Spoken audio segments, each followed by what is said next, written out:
देखिए आज हम लोग एक्सेलरेशन के बारे में बात करेंगे। त्वरण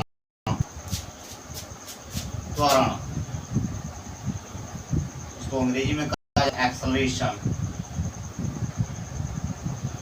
ये जनरली आपको प्रैक्टिकली भी आभास होता है क्योंकि सभी लोग बाइक वगैरह चलाते हैं, उसमें देखिए एक्सेलरेटर होता है। एक्सेलरेटर का मतलब क्या हुआ, लगातार वेलोसिटी को इंक्रीज कर सकता है वो।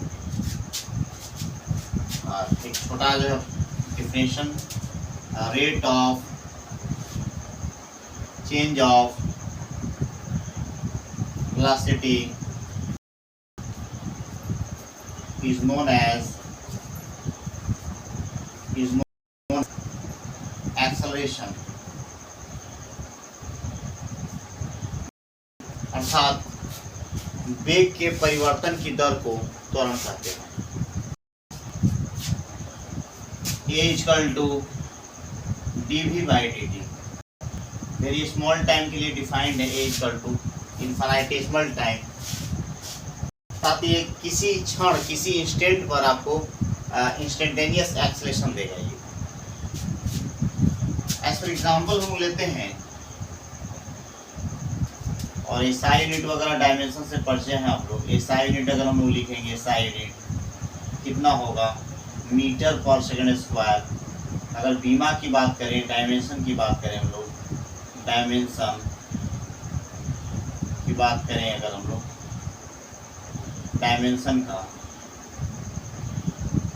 तो इजीली आप लिख सकते हैं मीटर है तो एल, और सेकेंड है तो टाइम टी, और पावर उसी तरह रह जाएगा। ये डायमेंशन हो गया। एग्जांपल हम लेते हैं इसको क्लियर करने के लिए।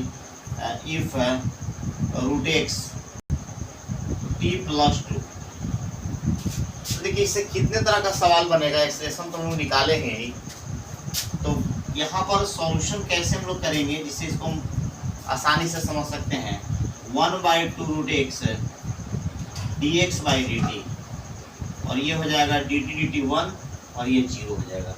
देखिए dx/dt को हम लोग क्या कहेंगे, v कहेंगे। यहाँ हो गया आपका 2 रूट एक्स। देखिए यहाँ से भी आपको पूछा जा सकता है कि जब वेग शून्य है तो विस्थापन क्या होगा। Velocity 0 then it's displacement.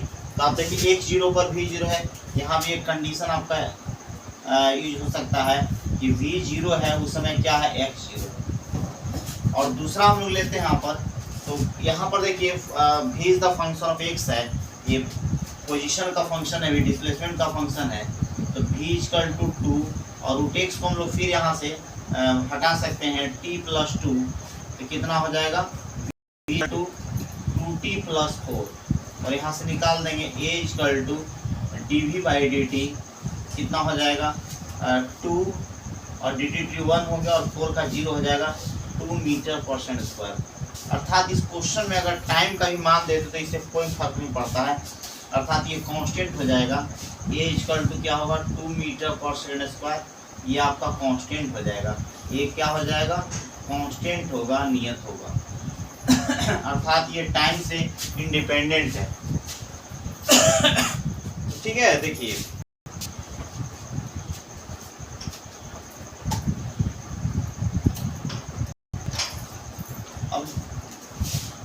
अब तो उल्टा भी आपको चल करके क्वेश्चन पूछा जाता है।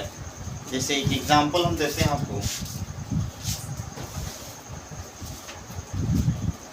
ये दिया हुआ है क्वेश्चन एक हम लोग देते हैं कि if a equal to 2t plus 6, 2t plus 6 मैंने a is the function of time, तो निकालना है वेलोसिटी आफ्टर 2 सेकेंड। ये प्रश्न है, वेलोसिटी आफ्टर 2 सेकेंड। अगर ऐसा क्वेश्चन हो, अगर ऑप्शन भी हम दे दे, इसमें ऑप्शन भी दे दे आपको। पहला है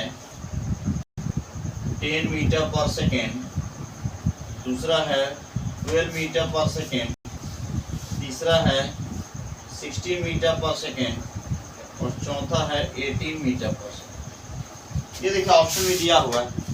तो एक्चुअली वेलोसिटी होता था, वहाँ डिफरेंशिएट करते थे, लेकिन आपको उल्टा चलना है। a इक्वल टू होता है dv/dt। तो तो dv बराबर क्या होगा, a dt होगा।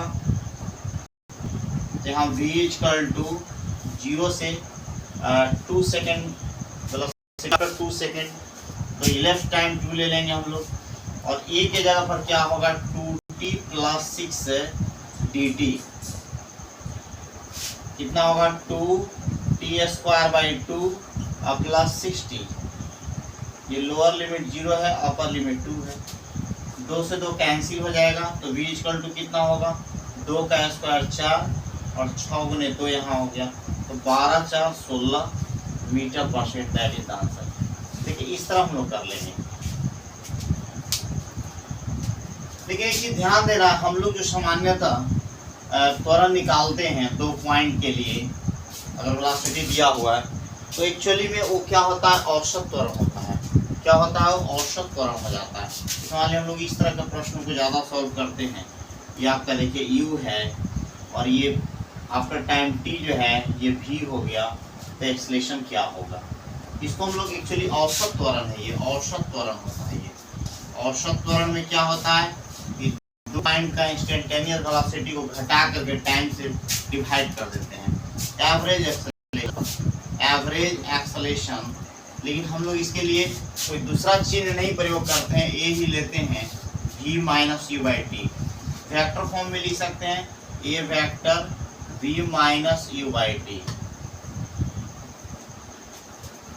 जैसे एज फॉर एग्जाम्पल इसके लिए हम दिखाते हैं आपको कि the velocity body, the velocity of a body becomes 36 kilometer per hour to 72 kilometer per hour in 10 seconds, then its acceleration। ऐसा प्रश्न अगर मिल जाए तो कैसे हम लोग औसत त्वरण निकालेंगे, सॉल्यूशन कैसे होगा। यहाँ पर u ले लें जो इनिशियल वेलोसिटी है 36 इंटू 5/18, 18 36, ये हो गया 10 मीटर पर सेकेंड, और v इक्वल टू क्या होगा 72 इंटू 5/18, तो ये 20 मीटर पर सेकेंड, और ये आपका टाइम सेकेंड में दिया हुआ है a equal to v minus u by t. यहाँ लगा देंगे 20 माइनस 10 बाई टाइम जो है 10 दिया हुआ है, कितना होगा 10/10, ये हो जाएगा आपका 1 मीटर पर सेकंड स्क्वायर। देख सकते हैं आप क्या होगा 1 मीटर पर सेकंड स्क्वायर। अब देखिए यहाँ पर त्वरण को और हम लोग ग्राफिकल अप्रोच से थोड़ा देखेंगे। जैसे मान लिया जाए कि कोई बॉडी है जो हमेशा 10 मीटर पर सेकंड से चल रहा है, 10 मीटर पर सेकंड, अर्थात u भी अभी 10 मीटर पर सेकंड है, और इसका बाद में जो v है वो भी कितना है 10 मीटर पर सेकंड। ड्यूरेशन कुछ भी ले सकते हैं, तो यहाँ पर क्या कहा जाएगा कि v कांस्टेंट है, ये 0 हो गया। अर्थात अगर अप्लाई भी करेंगे v minus u by T, तो v इक्वल टू यू तो यहाँ 0 नहीं होगा। अब इसी को हम लोग ग्राफ के द्वारा थोड़ा दिखा दे कि हम लोग का v, याद कीजिए यहाँ पर कि यहाँ पर dt ग्राफ होता था, dt को हम लोग किस में चेंज करेंगे vt में, तो ये हो गया आपका vt ग्राफ हो गया, और v कांस्टेंट है, a का मान क्या हो गया 0 हो गया। तो यहाँ पर आप देख सकते हैं vt ग्राफ दिया हुआ है, और एक और समझना होगा यहाँ पर ऑब्जेक्टिव है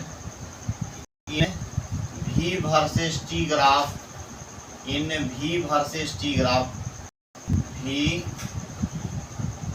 v versus t graph, the slope will give acceleration। तो यहाँ पर देख सकते हैं कि tan थीटा का जो मान है ये vt ग्राफ में जो होगा ये tan थीटा क्या कहलाएगा, आपका ये कहलाएगा।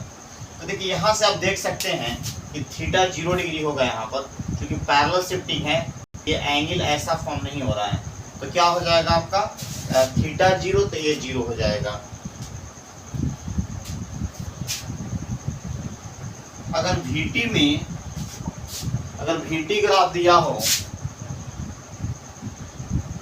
देखिए VT ग्राफ है, तो आप देख सकते हैं कि tan थीटा का एक ही मान आएगा, tan theta A = tan theta, और ये आपका एक ही वैल्यू होगा थीटा का, तो ये कहलाएगा कांस्टेंट, अर्थात त्वरण क्या है, एक समान यूनिफॉर्म है, कांस्टेंट। लेकिन हमेशा इस तरह का स्ट्रेट लाइन नहीं दिया हो रहता है, VT ग्राफ इस तरह आप देख सकते हैं। यहाँ पर इसका स्लोप देखेंगे तो हर पॉइंट पर टेंजेंट खींच के देखेंगे तो इसका पड़ रहा है। अगर आप स्लोप खींचेंगे यहाँ पर तो क्या होगा, tan थीटा, थीटा क्या इंक्रीज कर रहे हैं, और tan थीटा क्या इंक्रीजिंग फंक्शन भी है, A = tan थीटा, तो थीटा जब इंक्रीज कर रहा है तो tan थीटा भी इंक्रीज करेगा, तो ये क्या है, इंक्रीजिंग है, इंक्रीज कर रहा है, अर्थात त्वरण बढ़ रहा है, ये कहेंगे हम लोग त्वरण बढ़ रहा है। लेकिन अगर ग्राफ में ऐसा दिया हो, ग्राफ अगर ऐसा ग्राफ दिया हो, ये देखिए यहाँ पर जो है कि स्लोप आपका घट रहा है यहाँ पर, तो A = tan थीटा, और थीटा क्या है, डिक्रीज कर रहा है यहाँ पर, ये क्या होगा, डिक्रीज होगा, डिक्रीज, अर्थात त्वरण क्या हो रहा है, घट रहा है। अब देखिए तरीका अब दिखाना होगा कि एक्सेलरेशन और डिसलेशन में क्या होता है, हमेशा जो है एक्सेलरेशन में क्या होता है, हमेशा वेलोसिटी बढ़ता है। तो अगर VT ग्राफ, अगर एक्सेलरेटेड की हम बात करेंगे तो वेलोसिटी देखिए, अगर मान लिया जाए, सपोज कीजिए कि अगर ये हम VT ग्राफ दें और tan थीटा अर्थात A का एक ही मान है, एक समान, फिर भी आपका वेलोसिटी बढ़ रहा है। जैसे देखिए यहाँ पर ध्यान देना है, बहुत कंफ्यूज होते हैं बच्चे, कांस्टेंट है ये, जैसे कि सर त्वरण एक समान है तो क्या होगा, वेलोसिटी क्या होगा। तो इसे एक एग्जांपल के द्वारा देखिए, यहाँ पर देखिए 10 मीटर सेकेंड है, फिर हो गया 20 मीटर पर सेकेंड हो गया, फिर होगा 30 मीटर पर सेकेंड हो गया। टाइम ड्यूरेशन अगर 1 सेकेंड ले लें, 1 सेकेंड ले लें, आप देखिए यहाँ से यहाँ तक भी निकालिएगा, एक का कितना होगा, 20 - 10/1, तो 10 मीटर पर सेकेंड स्क्वायर। यहाँ से यहाँ तक चलिए क्या होगा, A = 10 मीटर पर सेकेंड स्क्वायर। तो यहाँ देख सकते हैं आपके, अगर एक्सेलरेशन अगर कांस्टेंट है फिर भी वेग क्या होगा, हमेशा बढ़ेगा, वेलोसिटी हमेशा इंक्रीज करेगी, ये आपको मार्क करके रखना है। अगर मान लिया जाए कि कोई बॉडी है जो डिक्रीजिंग वेलोसिटी से मूव कर रहा है, जैसे यहाँ पर देखिए, यहाँ पर ये आपका डिक्रीजिंग वेलोसिटी से मूव कर रहा है, 10 मीटर पर सेकेंड से हो गया, फिर 5 मीटर पर सेकेंड, और ये आपका डायरेक्शन ऑफ मोशन है, डायरेक्शन ऑफ मोशन ले लें। पूछा जाता है कि एक्सेलरेशन का डायरेक्शन किधर होगा और डिसलेशन का मोमेंट किधर होगा। तो देखिए आप यहाँ पर लिख सकते हैं, ए वेक्टर फॉर्म में लिख के देखिए, डायरेक्शन क्लियर हो जाएगा। क्योंकि आपका v 5i - 10i, और अगर टाइम अगर मान लीजिए कि 1 सेकेंड हम ले लें फॉर एग्जांपल, तो कितना होगा 1, तो हो गया आपका -5i। तो देखिए ध्यान दीजिए, ये अगर ऐसे लिखा हो 5 - i, तो देखिए ये आपका एक्सेलरेशन है, इधर माइनस नहीं है, तो ये देखिए अपोजिट, यहाँ लिखेंगे एक्सेलरेशन किधर है, opposite to the direction of motion, acceleration की बात करेंगे। लेकिन अगर इस माइनस को यहाँ लाते हैं, ये हो गया आपका एक्सेलरेशन और ये हो गया डिसलेशन, डिसलेशन कर सकते हैं या रिटार्डेशन कर सकते हैं, ये रिटार्डेशन कर सकते हैं। यहाँ पर आप लिखेंगे तो 5i होगा, तो आप देख सकते हैं x के डायरेक्शन में है, इन the same direction of motion. तो आप हमेशा के लिए याद रख सकते हैं कि अगर कोई डिक्रीजिंग वेलोसिटी से अगर मूव कर रहा है तो ये ध्यान देना है आपको, यहाँ पर जो एक्सेलरेशन होगा वो opposite to the direction of motion होगा, और डिसलेशन जो होगा in the same direction of motion होगा।